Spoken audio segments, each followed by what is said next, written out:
Jadi mungkin dia maksud hati nggak ingin mendorong gitu, cuman karena tenaganya terlalu besar. Jadi temannya terdorong langsung terjadilah huru hara itu ya gitu. Itu hampir tiap hari ya? Tiap hari. Ya tadi itu sih banyak belajar dari anak-anak juga ya. Terus anak-anak ini bikin apa ya, semangat gitu. Kadang kalau kita lagi nggak mood atau kayak gimana, ngelihat mereka tetap sukacita dan lain sebagainya, itu malah jadi kayak nular ke kitanya gitu.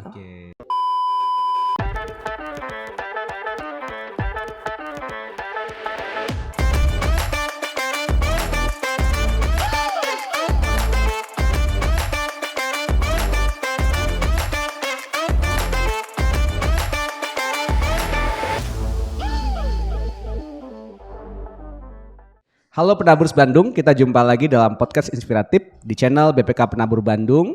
Kali ini kita akan ngobrol secara inspiratif, ngobrol dengan obrolan inspiratif bersama salah seorang guru lagi di sini. Ada siapa di sini, Miss? Miss Melia. Ya, ini Miss Melia adalah guru di TKK BPK Penabur Kota Baru Parahyangan. Iya, dan dia menanggung jawabin kelas berapa di sekarang? Kelas TK-nya kelas pre-K ya, usia 3-4 tahun. Wah, ini yang lagi lucu-lucunya ya berarti. Lucu. Senang Miss dapat kelas yang 3-4 tahun? Senang banget ya. Jadi anak-anak ini kan berarti kan sudah mulai masuk sekolah lah hitungannya. Terus juga kan di era dimana mereka mulai didisiplinkan, dibuat teratur, terus gitu dikasih peralihan antara bermain dan belajar. Nah, apa nih pengalaman yang paling enak mengajar kelas 3-4 tahun? Yang paling enak sih karena anak-anaknya lucu ya, masih kecil gitu. Cuman kalau lagi lucu banget itu lucu banget gitu ya. Jadi memancing emosi ya. Gitu. Jadi biasanya karena apa kalau kayak gitu?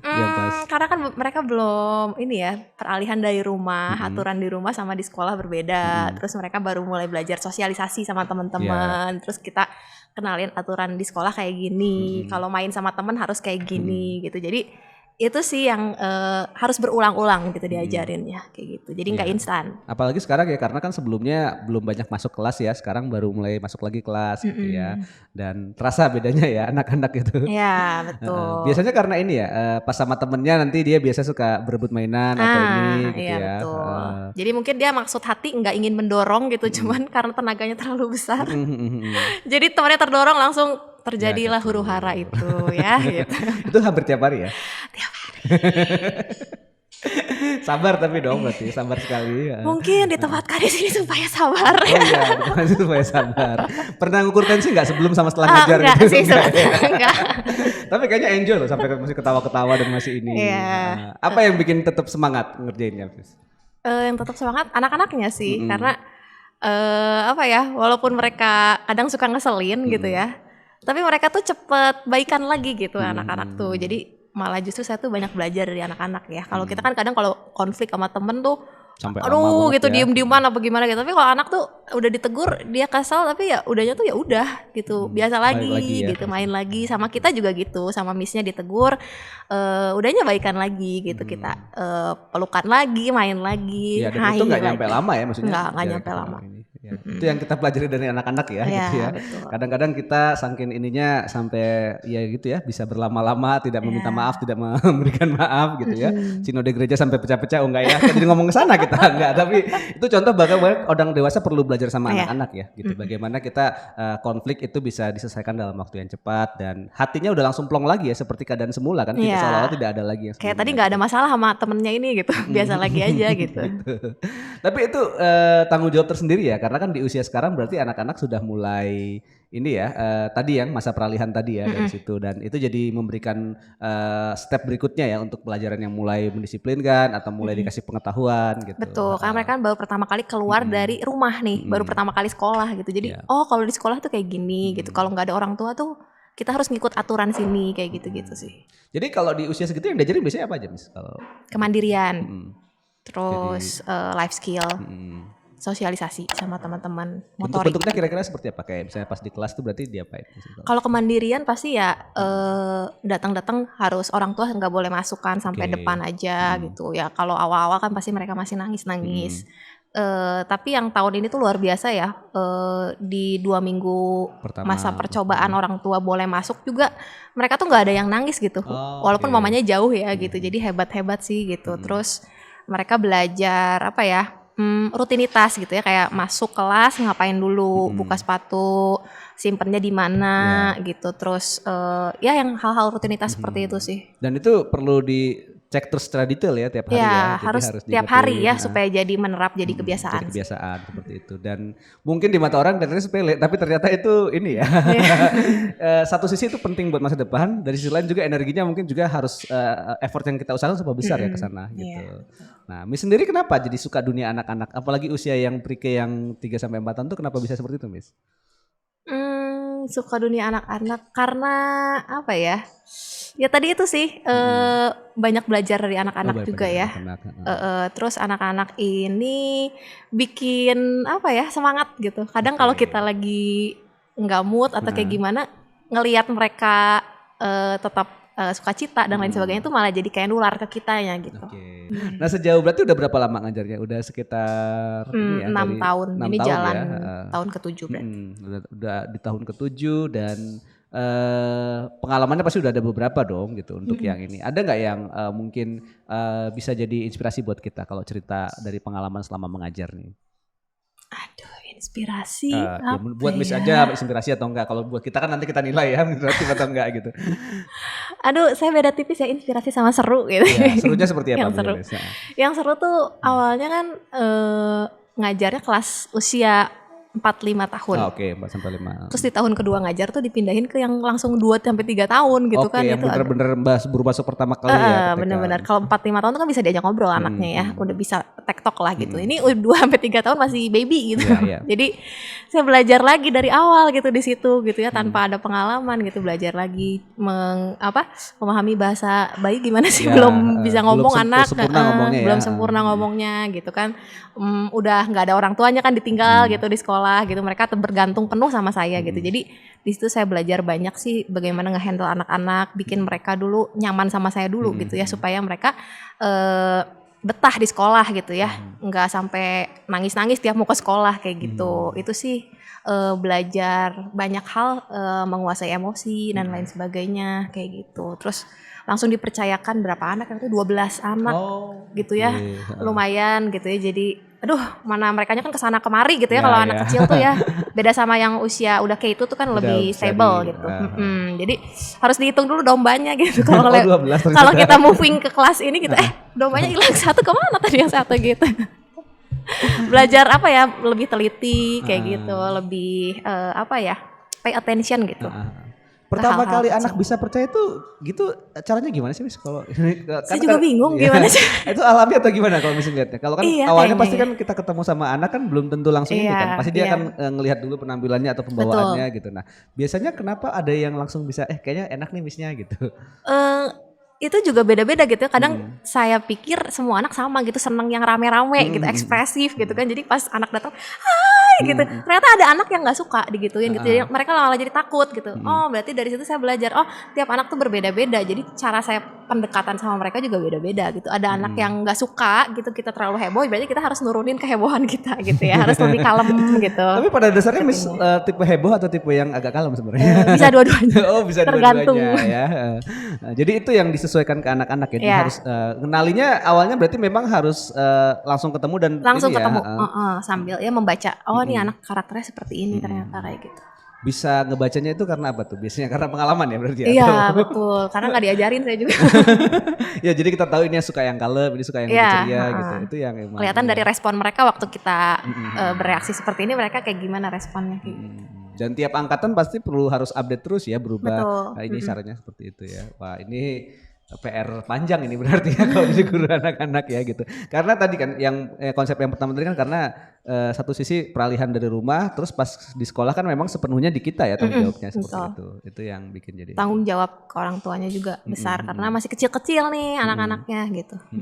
Ya itu, dan memang udah harus dilepas ya. Jadi memang full di sekolah berarti emang orang tuanya nggak ini ya, nggak masuk ke dalam kelas gitu ya, dan gitu ya. Risikonya pasti ada yang. Dan satu lagi kalau ngajar anak kelas kecil tuh Kadang kita kayak ngomong sendiri ya.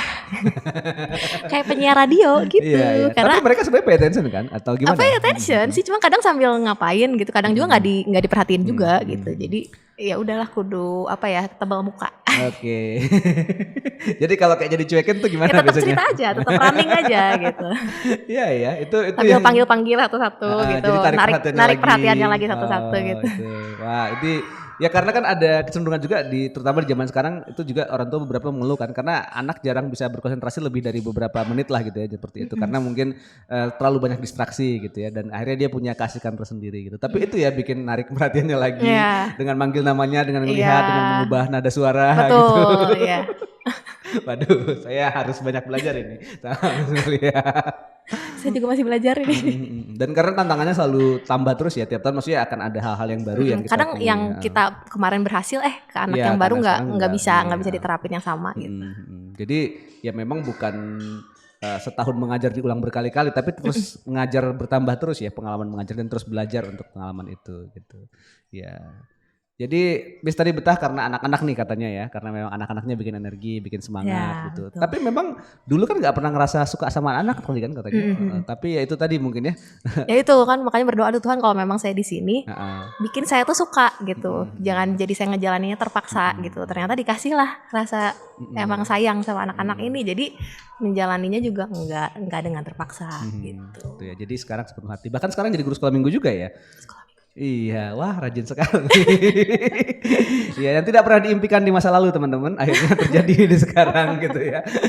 Iya, itu yang menarik.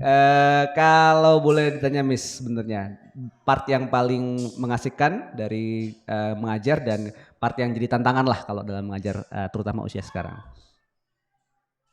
Part yang jadi tantangan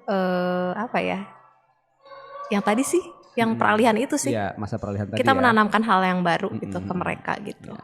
Jadi bagaimana membuat mereka mengerti hal baru itu dengan begitu banyak teknik dan cara dan gak cepet ya itu. Betul. Kadang kan orang tua kok ini belajar apa sih gitu. Ini sedang diajarkan tapi perlahan-lahan gitu. Memang prosesnya hasilnya nggak langsung kelihatan soalnya gitu. Misalnya seperti apa contohnya misalnya kayak tadi kemandirian itu kan harus rutin terus berulang-ulang gitu kan. Kalau orang lagi ngomong kamu harus kayak gimana, cara duduknya dan lain sebagainya kayak gitu. Terus kalau orang menyapa kamu harus balasnya kayak gimana, kayak good morning A gitu kan. Kadang dia meripit lagi good morning A. Oh bukan gitu. Harusnya kamu good morning orang yang menyapa kamu itu siapa gitu. Dan itu terus sampai ketika mereka berhasil tuh senang banget sih. Oh iya dan kelihatannya mungkin kalau kan gambar besarnya kemandirian gitu kan, tapi kan part kecilnya banyak banget dan mungkin orang nggak langsung lihat, oh ini apa hubungannya sama ini gitu kan. Ada orang yang pengen banget segera selesai yang ini bisa dong gitu ya. Tapi itu yang memang perlu ngelihat pribadi tiap anak ya, karena perkembangannya beda-beda gitu. Itu yang paling menantang. Menantang. Ada lagi waktu itu dapet anak toddler tuh ke beberapa anak tuh dari Korea ya. Jadi bahasa Indonesianya mungkin dia masih bahasa Korea terus dia belum bisa bahasa Inggris, bahasa Indonesia gitu. Jadi mana belum jelas lagi ya gitu ngomongnya. Aduh Tuhan. Oh di rumahnya memang ngomongnya pakai bahasa Korea berarti ya? Iya, emang orang Korea asli. Saya cuma ngerti. Gimana dong? Mendadak jadi nonton drakor gitu. Tapi itu tantangan tersendiri ya waktu itu. Iya tantangan banget. Tapi akhirnya bisa diatasin waktu itu. Iya akhirnya jadi cari tahu gitu bahasa-bahasa Korea yang sehari-hari aja gitu supaya bisa komunikasi sama anak itu. Wow, rajin sekali Miss. Nggak rajin tapi itu terpaksa ya gimana nanti saya nggak bisa ngomong. Memang kerjanya ya. Iya betul nanti anaknya nggak ngerti saya ngomong apa gitu. Jadi waktu itu jadi suka drakor ya setelah itu. Gak juga sih, sesekali aja ya.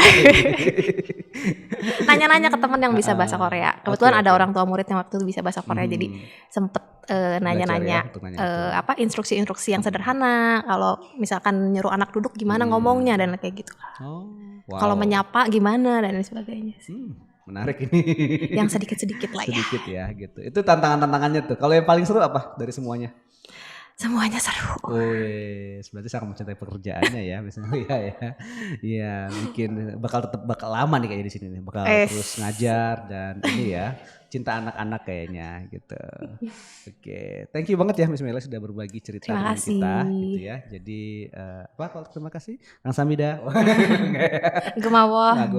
Ya gitu ya. Jadi terima kasih banyak sudah jadi inspirasi karena ini mungkin juga sharing ya buat orang tua dan buat guru-guru juga dan juga buat ini. Jadi ada hal-hal tertentu yang kita tanamkan dari sejak dini tapi memang dengan cara-cara yang memang perlahan ya dan tiap anak perkembangannya berbeda-beda gitu ya. Itu yang menantang sebenarnya terutama guru-guru pre-K seperti Bismillah di sini itu yang jadi passionnya dia ya kayaknya ya kenapa akhirnya jadi benar-benar suka sama anak-anak gitu ya.